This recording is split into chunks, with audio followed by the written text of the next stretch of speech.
Intraverbals are one of the verbal operants, along with tact, which is a label, mand, which is a request, and echoic, which is a repeat. Listener responding, motor imitation, intraverbals are one of the most challenging for our learners and one of the hardest to teach sometimes. So what are the best ways to teach intraverbals?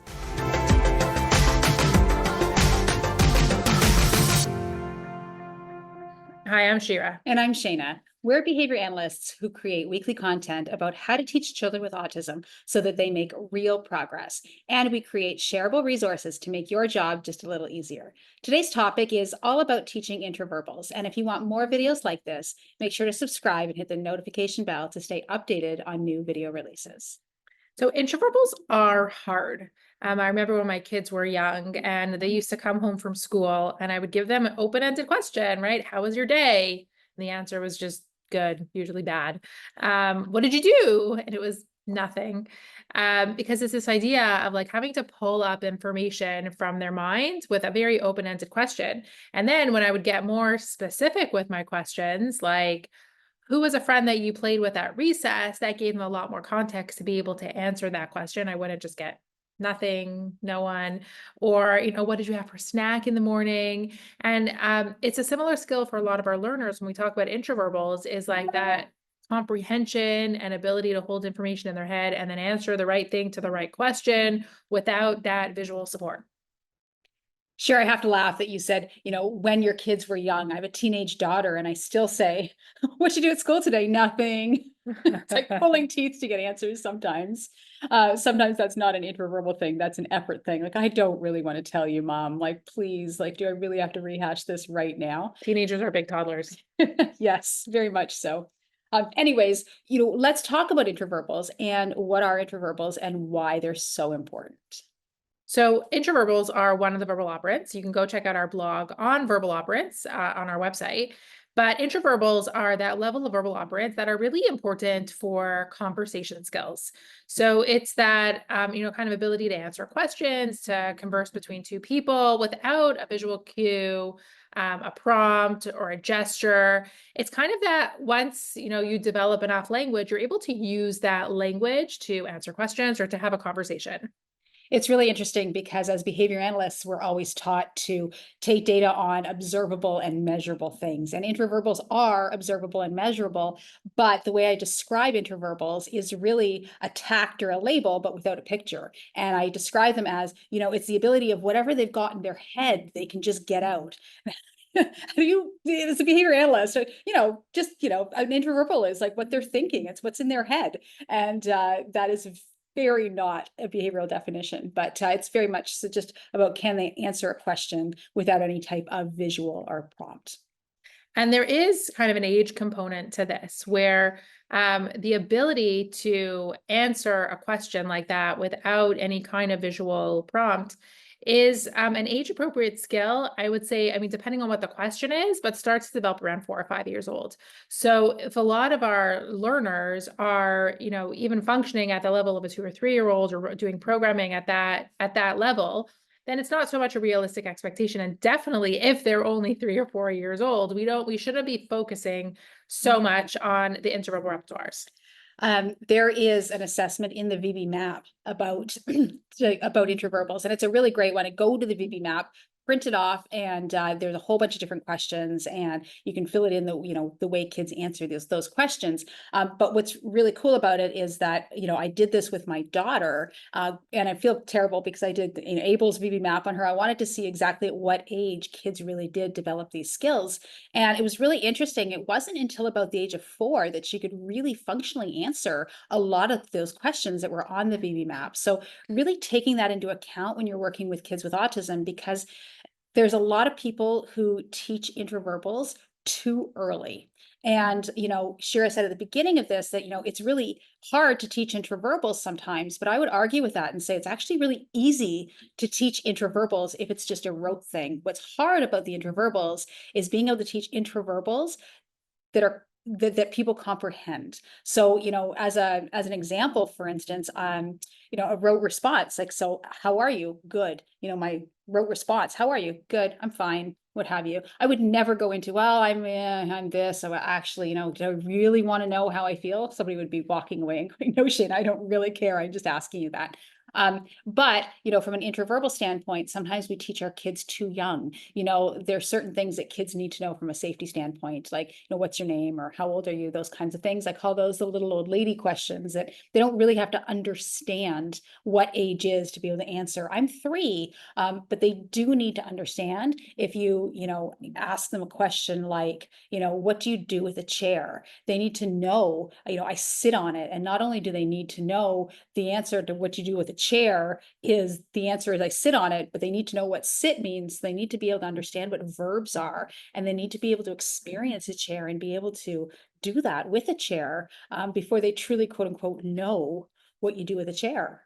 So because intraverbals rely so heavily on comprehension to be really meaningful, it's really important not to jump to the intraverbals too quickly. We see them too often being taught as rote responses, and just really focusing on the tacting and manding, the labeling and requesting sections of your learner, really building that up, because then you'll have a lot less effort and time spent on teaching intraverbals, because when they really, for lack of a better word, understand these concepts of verbs and nouns and categories and people and places, and all of these things are really solid, the natural progression will be for them to be able to answer questions about those things. So it's pretty ironic that this podcast is called Teaching Intraverbals, when really teaching intraverbals, or the key to teaching the comprehension of intraverbals, is going back a step and really getting kids to comprehend at the tact level. So Sharon and I talk a lot about teaching across operants, and it really comes into effect with intraverbals,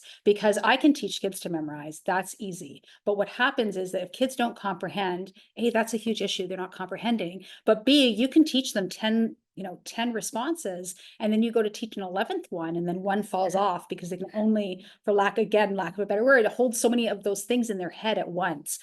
So you teach enough and they're not comprehending, they're going to start losing some of those intraverbal skills because they really didn't comprehend it.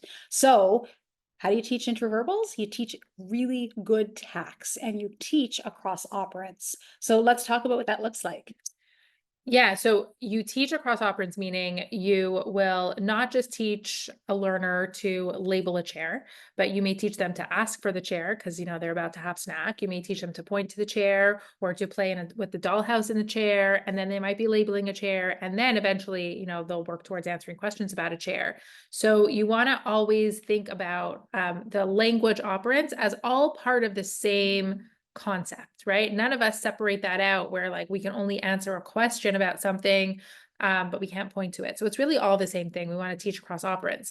The other thing that we really want to do is mixing and varying. So like switching up the stimuli that you're using, but also mixing and varying the steps of, if you've mastered a set of targets in your labeling program, they should come back and you mix and vary them, and you randomly rotate all of the things that the learner has learned. So that way they're constantly working on the maintenance part of the tacting and receptive and expressive repertoires. And the other thing that you should do is, in addition to mixing up the stimuli, try not to stick the same question with the same stimuli. So very often we'll use like these cards for labels and these cards for verbs and these cards for whatever other program we're doing. And what you can try to do is, while you're working on some of those programs, switch it up. So if you always use these certain pictures for labels and you're always asking, what is it? Now try asking, what color is it? Or what does it do? Or what does it say if it's an animal? So that the learner kind of has to listen more to the instruction and not have that rote responding. So we want to really build up that comprehension, eliminate rote responding from the get-go.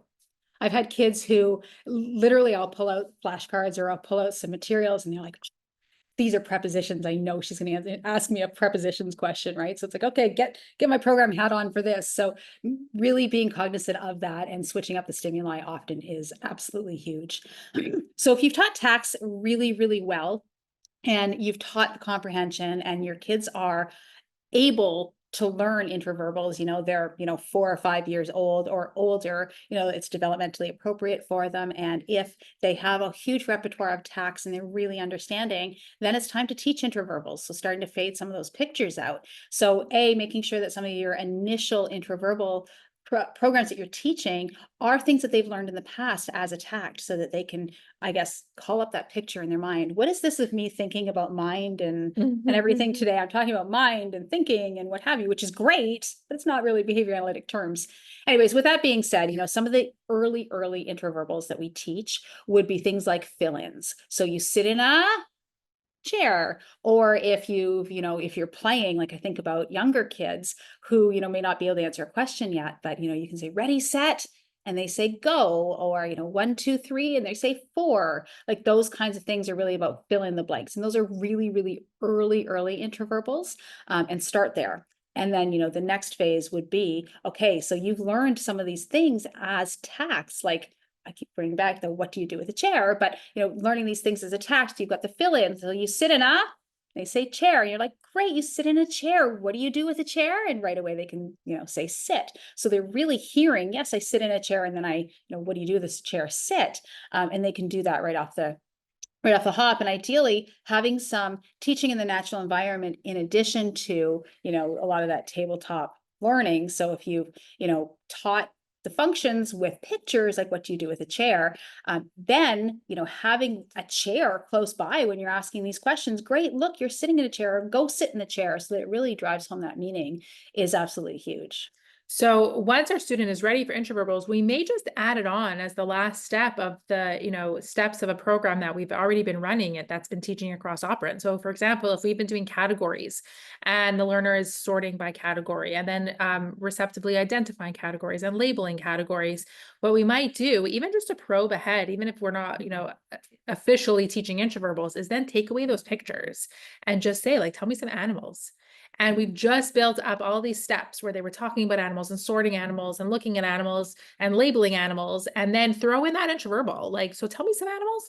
And then, if they can do it, great. If not, you kind of bring back the pictures, you talk about it again, you could take them away. And that's really how you would build up that ability to, answer questions that are intraverbal questions, because there's context. And so often we throw out these goals of intraverbals that are like, we're just going to randomly teach this learner to name 5 drinks, and they're always going to be the same 5 drinks, and then they just memorize that. So what we're saying is, when you're building those programs across operants, throw in that intraverbal step, whether it's for data or not. It's also just good practice for them. I also want to talk a little bit about being flexible. And, so often when we're teaching intraverbals, you say, okay, name these, name some animals, and you're always trying to teach the kids the same 3 animals. Can we be flexible? I've had, session notes where it says, well, they named an animal, but it wasn't one of the targeted animals. Should I mark it correct or incorrect? But they named an animal. That's amazing. Right. Or, you get some generative language because, you've been teaching school supplies and they named something totally different because they were at school that day and they remembered. I mean,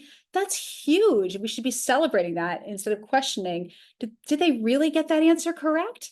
Because our end goal is really that generative language or that generalization, right? So be really flexible when you're teaching as well. Instead of trying to teach that rote memorization and using the same stimuli over and over and over again, try to vary your stimuli so that you've got kids and adults who are thinking a little bit beyond just the materials you're using. Thinking, is that observable and measurable?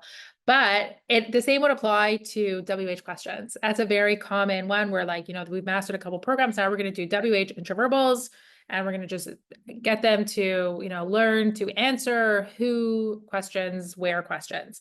And really what you could do is start that way back when we're sorting WH questions, and then when we're receptively IDing, and then expressively and tacting and talking about WH questions and answering questions about stories and pictures. And then add a last step of, if you've built that all up and we've already done all of these who, and we've sorted and we've talked about, now you could take away the pictures and say, who works at the post office? And it would be a natural progression for them because you have all that context. So the same, teaching style can apply to the progression towards so many intraverbals within so many different types of programs. We just did a podcast actually on WH requesting, which is huge too, right? You know, we're talking about intraverbals and we're talking about teaching tacting first, but even before tacting, let's teach requesting, and getting kids to really understand, to be motivated for those WH questions is another huge way to promote that understanding. You know, one of my favorite programs is Rooms and Places, because it's really just categorization. You know, you throw, 3 rooms out there, and then you hold up some items and you say, where does this belong? So it's like, oh, look, it's a toilet. You know, where do you find a toilet? And they match it to the picture of bathroom and they say in the bathroom. But as you're doing that, I mean, they're sorting. And then as they're doing that, they're actually answering the where question, and they're really putting it with the bathroom. And then, once you've done this with a few different rooms and places, you've got, a big thing, and you could say, well, what kinds of things do you find in the bathroom? Or where do you find this, and this? And then, like Shira said, we can probe ahead, and we can take away some of those visuals and actually say, hey, what do you find in the bathroom? Or where do you find this? And see if they can actually answer.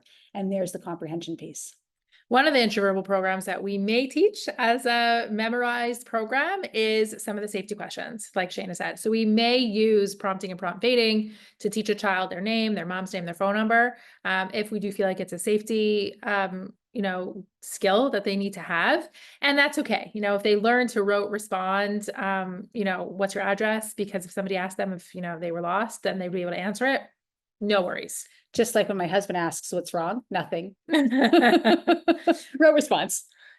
And for more information on teaching intraverbals, click the link on or around this video or in the description to claim your free verbal operants cheat sheet.